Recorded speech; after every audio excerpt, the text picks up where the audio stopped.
So here's another issue why origin of life researchers are having a hard time now. I know people might say, well, you're poo-pooing the origin of life research people. No, I'm not. I'm just pointing out flaws in their reasoning. And maybe they can work through the flaws that they have, the assumptions they have, and kind of make their hypothesis better, but I don't know if they will or not. Also, I don't support intelligent design or creationism in any way. I just like to stick to the facts. Whatever the facts present themselves as being, then I tend to lean towards that. Absent authoritative sources, absent, whose degree is in what and how long they've been in school, or, what kind of prizes they have been awarded for whatever it is that they're. Just to clarify that up a little bit. Hi, Celeste. Another problem that origin of life researchers are having trouble with is the idea that they're confusing sustaining life with creating it from scratch.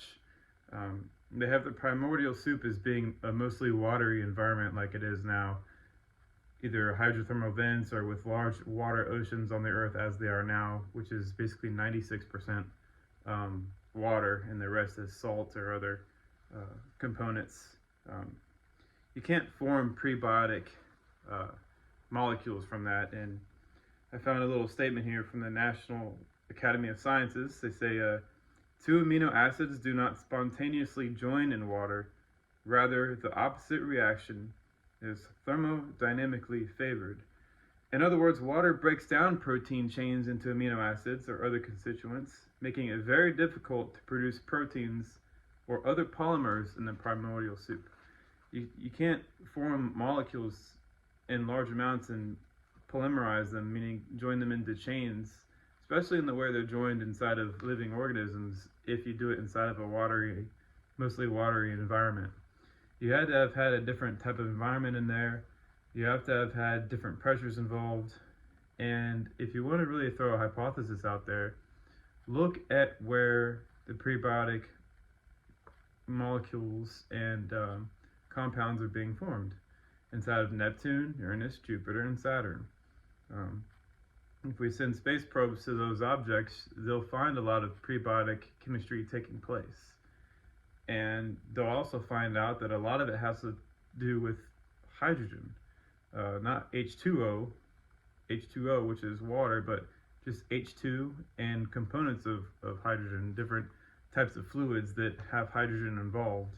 And yes, water is there, but to say life formed in a watery or primordial soup environment, mostly watery, is ill-suited, because it just breaks everything down. Water is very corrosive. It's both a very good acid and a very good base at the same time. I learned that in the chemistry classes I took. But I just wanted to point that out to you guys. And to form a good hypothesis, you have to actually observe nature. And a lot of the origin of life researchers, they don't like to observe nature. They like to believe what they want to believe, and to hell with anybody that thinks differently than them. That being said, ocean worlds are mostly developed towards the late intermediate stages of star evolution. So you have ocean worlds before Earth right down here, but the prebiotic chemistry is taking place up here, long before the deep water oceans are even formed, and long before their purity can essentially come into fruition. You're going to have water there, but it's going to be mixed with a whole bunch of other things. And that is the main hypothesis in southern metamorphosis, is that the environments that need to form the prebiotic chemistry before even life comes to be are very, very, very complex and very different from the way they are on Earth right now. All right, guys. Later.